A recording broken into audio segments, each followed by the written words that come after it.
Assalamualaikum warahmatullahi wabarakatuh.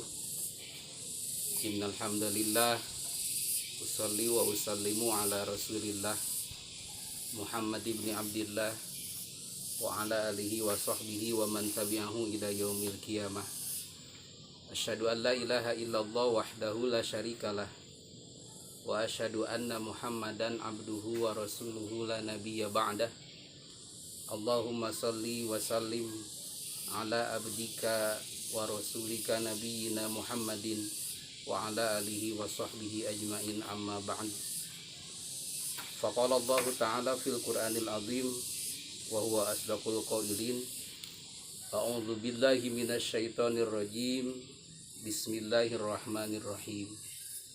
Ya ayyuhan nasu ubudu rabbakumul ladzi khalaqakum walladzina min qablikum la'allakum tattaqun.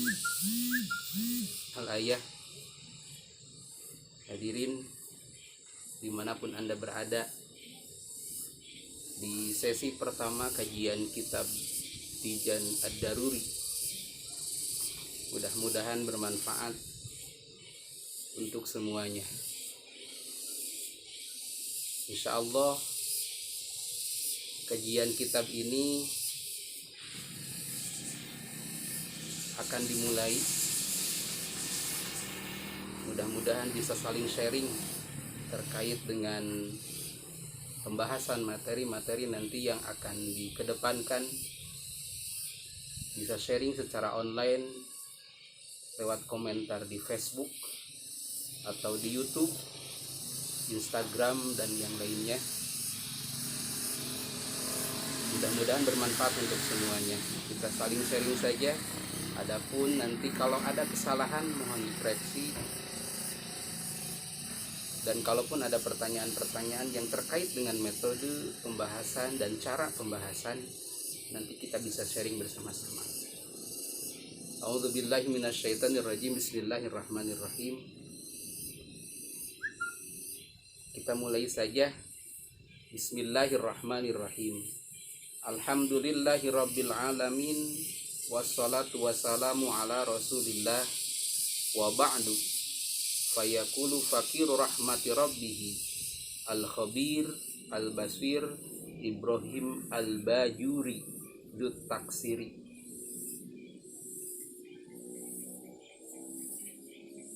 Talaba minni ba'dal ikhwan aslahallahu li walahum al-hal wa sya'n an aktuba lahu risalah tashtamilu ala sifatil maula wa addadiha wa ma yajuzu fi haqqihi ta'ala wa ala ma yajibu fi haqqir rasul.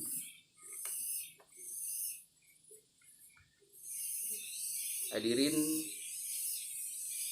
di awal pembukaan setiap kitab, para musannif selalu mengedepankan kata-kata pujian bagi Allah. Karena sesungguhnya setiap kita manusia mempunyai kewajiban untuk selalu mengucapkan tahmid atau mengucapkan alhamdulillah. Terlebih para musannif ketika menyusun kitab ini, semuanya dimulai dengan kata alhamdulillah. Segala puji milik Allah. Kalau dalam bahasa ahli nahu, kata alhamdu merupakan kata yang ma'rifat. Ketika ada alif lam di depannya, maka alhamdu yang pada dasarnya adalah kalimah isim, kata hamdun yang bersifat nakiroh, kata alhamdu memakai alif lam menjadi ma'rifat. Kenapa jadi ma'rifat? Karena dikhususkan untuk memuji Allah. Ketika kata hamdun bersifat nakirah, maka pujian-pujian itu lebih banyak dipakai untuk sesuatu yang memang sifatnya umum. Bisa memuji antar manusia, bisa memuji makhluk kepada khaliknya, bisa memuji khalik terhadap makhluknya, atau bisa juga memuji makhluk kepada makhluknya. Ini adalah peruntukan kata puji. Jadi ketika Allah memuji makhluk seperti memuji Nabi Muhammad sallallahu alaihi wasallam adalah sama hamdun, memuji. Ketika manusia memuji Allah, kata hamdun juga dipuji. Ketika banyak manusia mengucapkan tahmid alhamdulillah menjadi ma'rifat, kata pujian ini dikhususkan, diperuntukkan untuk memuji Allah. Makanya alhamdulillahi rabbil alamin, pujian ini khusus untuk Allah. Siapa Allah? Rabbil alamin, yang menguasai, yang mengurus seluruh alam raya. Setiap manusia wajib memuji Allah, karena sesungguhnya manusia tidak pantas dipuji, karena manusia sesungguhnya banyak sekali kekurangan. Apa yang patut dipuji? Karena pujian yang datangnya kepada kita itu semu semata. Tidak ada yang hakiki pada diri kita. Kalau kita mempunyai jabatan, karena dipuji jabatannya, maka jabatan itu datangnya dari Allah. Ketika kita punya harta, banyak harta kita, terus dipuji oleh manusia, maka sesungguhnya harta kita datang dari Allah. Kalau kita dipuji karena ketampanan kita, kamu adalah orang yang tampan, itu adalah pujian. Maka pujian itu sesungguhnya bukan untuk kita, tapi untuk Khalik yang menciptakan kita. Kalau kita dipuji karena kehebatan kita, sesungguhnya kita bukan orang hebat. Karena yang hebat itu, yang hakiki adalah yang menghebatkan kita. Siapa yang menghebatkan kita? Yang menghebatkan kita adalah Allah. Kalau kita dipuji karena kekuatan kita, kita menjadi orang hebat, orang kuat, maka kekuatan kita karena kita dikuatkan oleh Allah. Tidak ada yang hakiki, semuanya adalah ciptaan Allah. Semuanya yang kuat dikuatkan Allah, yang hidup dihidupkan Allah, yang perkasa diperkasakan Allah, yang tampan ditampankan oleh Allah, yang kaya dikayakan oleh Allah, yang diberi jabatan sesungguhnya mereka dikuatkan jabatannya karena Allah. Makanya la haula wala quwata illa billahil aliyyil azim. Tidak ada kekuatan, tidak ada daya, tidak ada upaya yang kita lakukan kecuali semuanya atas izin Allah. Jadi pertanyaannya, siapa yang patut dipuji? Jawabannya, yang patut dipuji adalah Allah. Karena segala sesuatu yang kita dapatkan semuanya datang dari Allah. Tinggal kita pasrahkan saja, karena kekuatan datang dari Allah, upaya datangnya dari Allah. Maka segala daya, segala upaya, kekuatan semuanya datangnya dari Allah. Wassalatu wassalamu ala Rasulillah. Kemudian kita bersolawat, berdoa kepada Rasulullah sallallahu alaihi wasallam. Setelah kita memanjatkan puja-puji, terus bersolawat kepada Rasul, wa ba'du.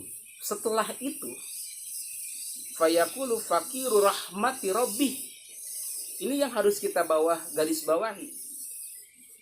Bahasanya al-faqiru rahmati rabbih.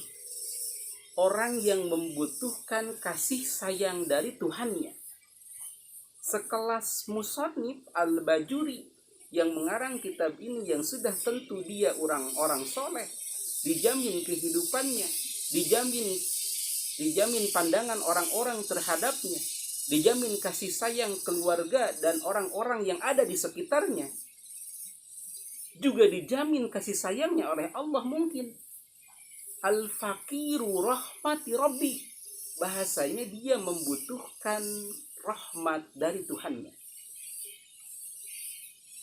Pertanyaannya, siapa kita? Kadang-kadang kita tidak butuh, seperti tidak butuh rahmat dari Allah. Padahal kita sangat membutuhkan kasih sayang Allah. Apa itu rahmat? Menurut berbagai macam literasi, kata rahmat itu artinya adalah kasih sayang. Ada kata rahman, ada kata rahim. Banyak di kitab-kitab ilmu mantik yang menjelaskan bahwa rahmat itu adalah riqatul qalbi alladzi taqtadi bihi tafaddul wal ihsan. Ada kata-kata tafaddul wal ihsan.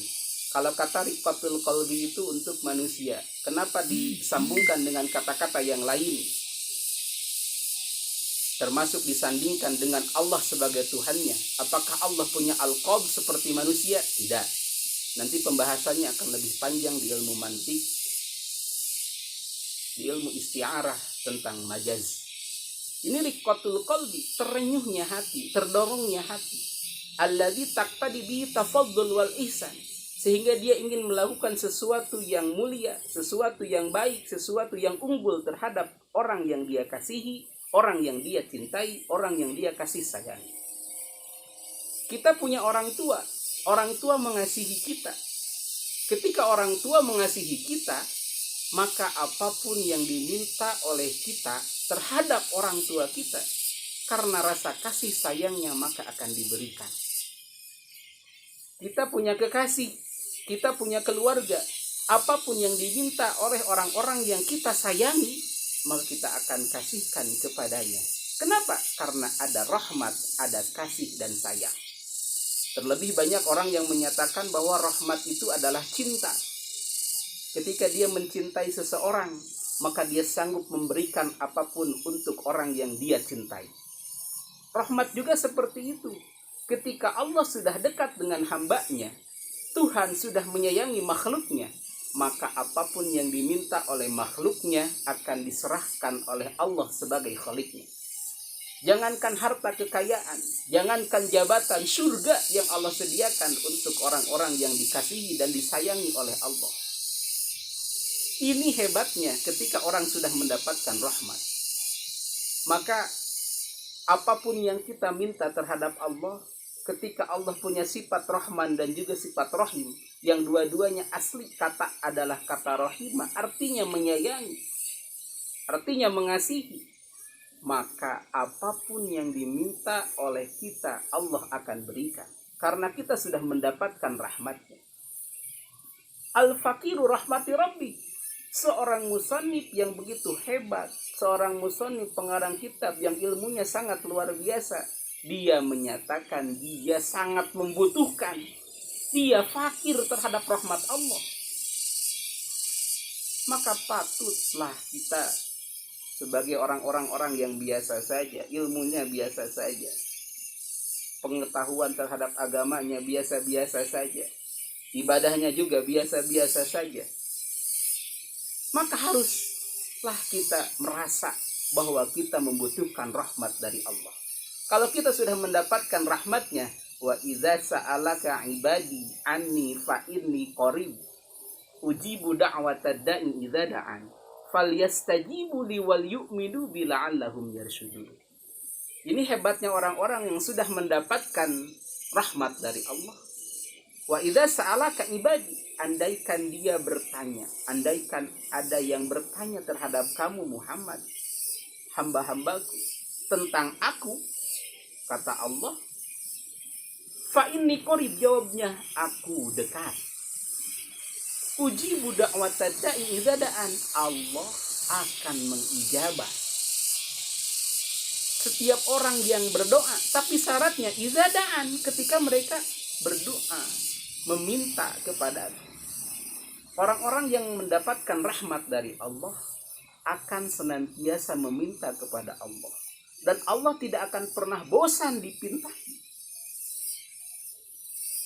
Ini hebatnya Tuhan kita, menyuruh makhluknya untuk meminta,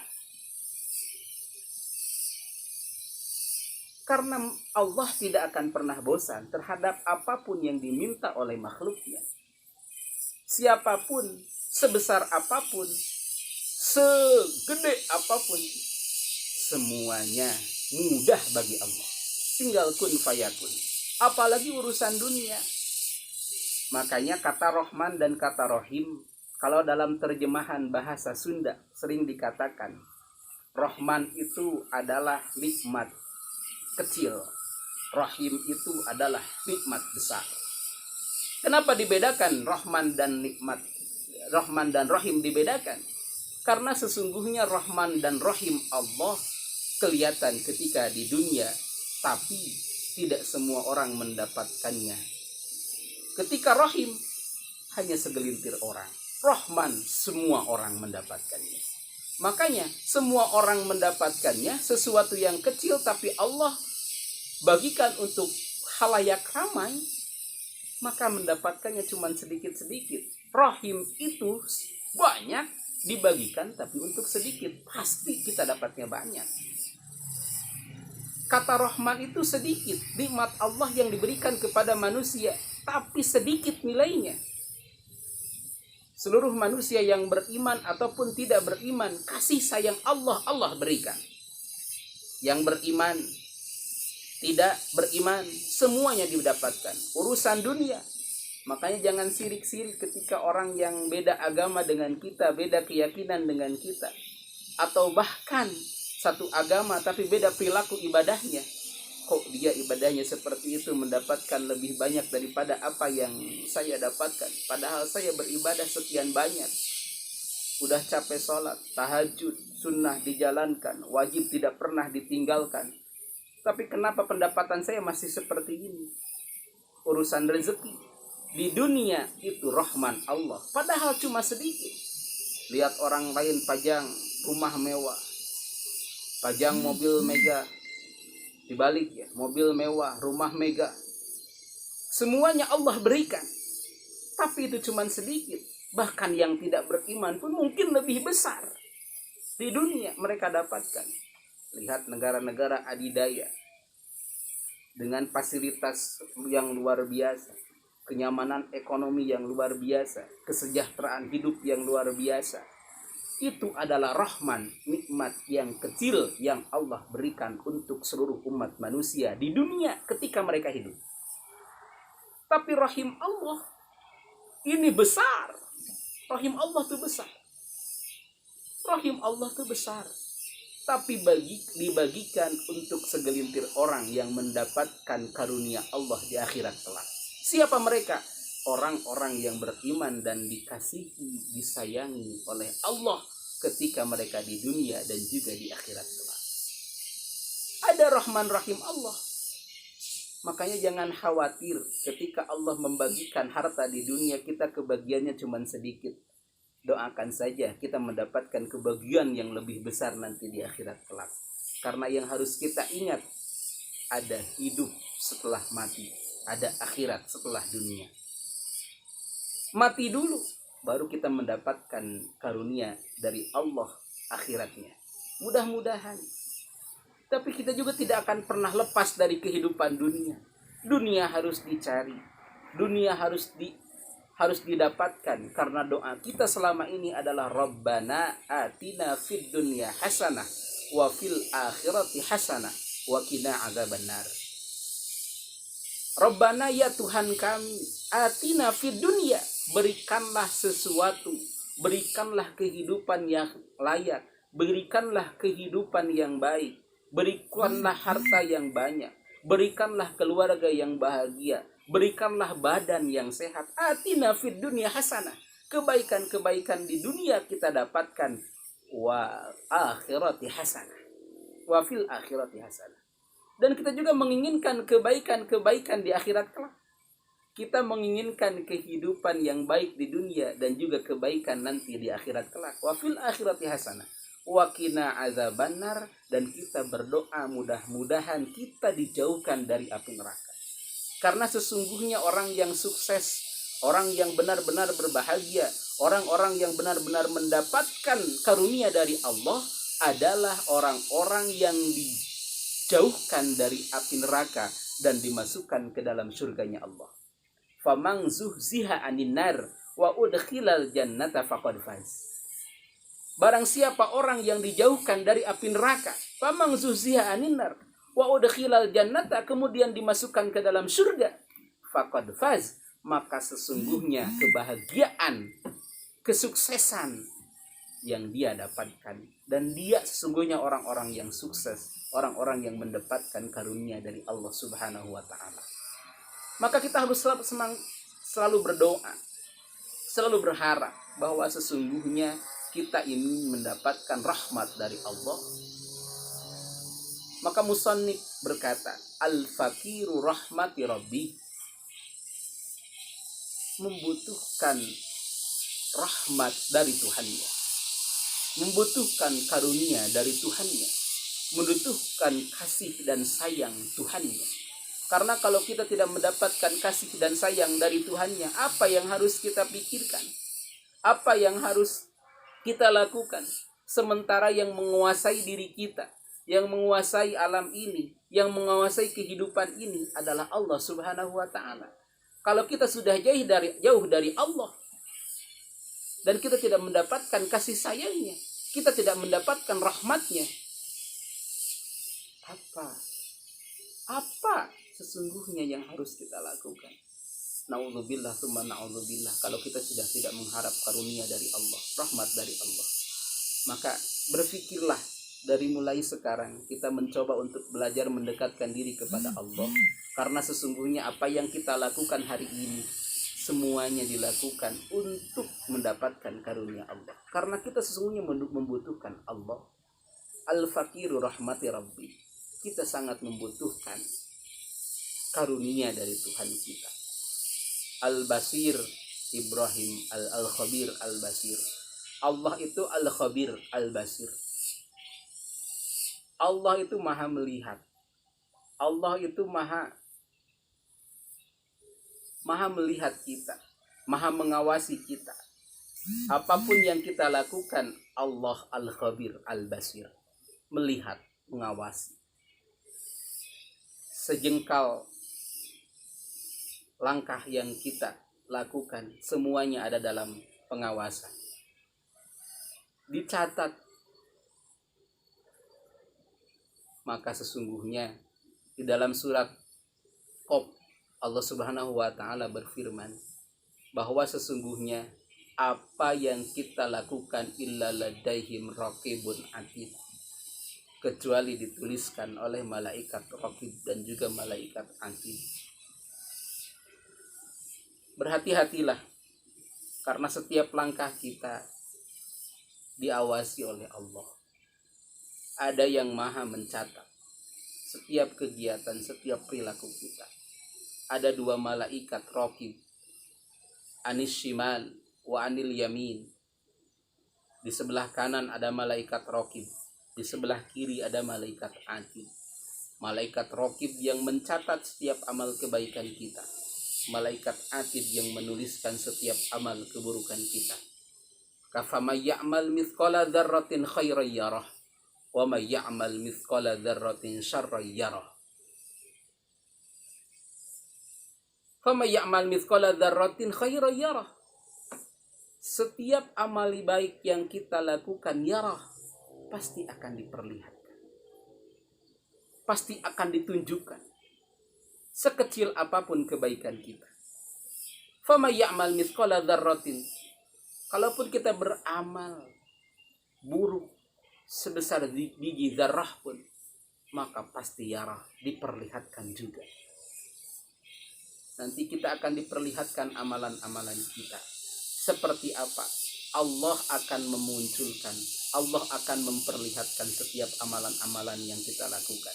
Ketika di akhirat kelak kita akan dikasih buku catatan amal. Bahkan di surat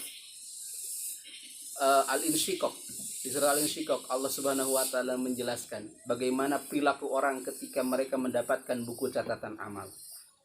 Andai kata mereka menerima buku catatan amalnya dari belakang,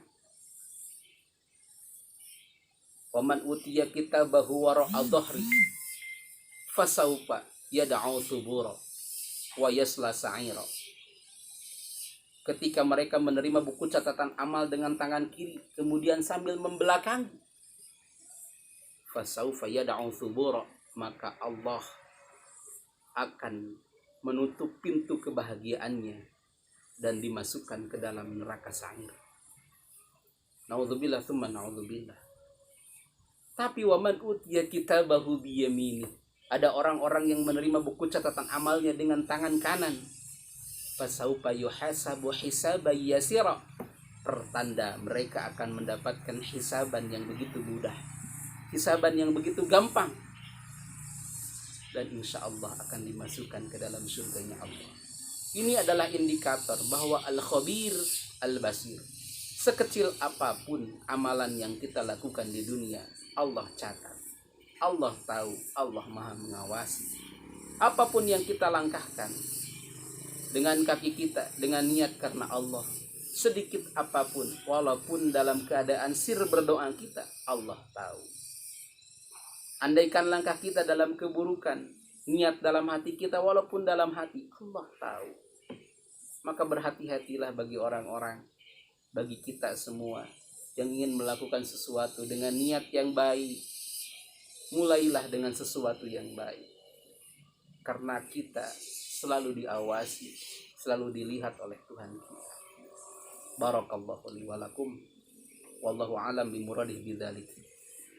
Di sesi pertama ini mudah-mudahan bermanfaat. Sampai sini saja dulu. Nanti kalau ada pembahasan lain mudah-mudahan bisa kita menyimaknya, lanjutan dari syarah kitab Tijan Ad-Daruri. Terima kasih atas segala perhatiannya. Wabillahi taufiq wal hidayah. Wassalamualaikum warahmatullahi wabarakatuh.